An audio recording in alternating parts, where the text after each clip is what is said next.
எத்தனை பேர் சேர்ந்து செஞ்சது இது? அதோட முடிஞ்சு தான் முடிப்பா தான் கூட்ட கொண்டு வா வர முடியாது.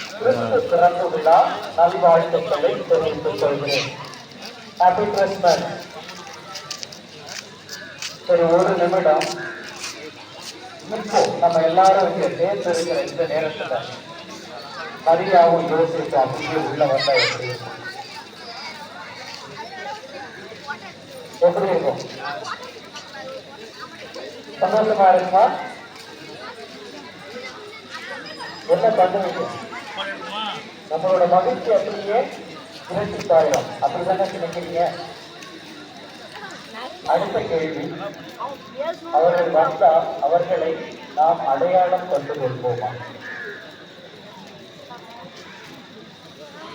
150-200 கிலோமீட்டர் கழுதையின் மேலும் நடந்தும் குருதியில் நடந்து உடலெல்லாம் மண்பதித்தவர்களாய் அழுக்காக ஒரு கணவன் மனைவியும் கழுதையோடு இன்று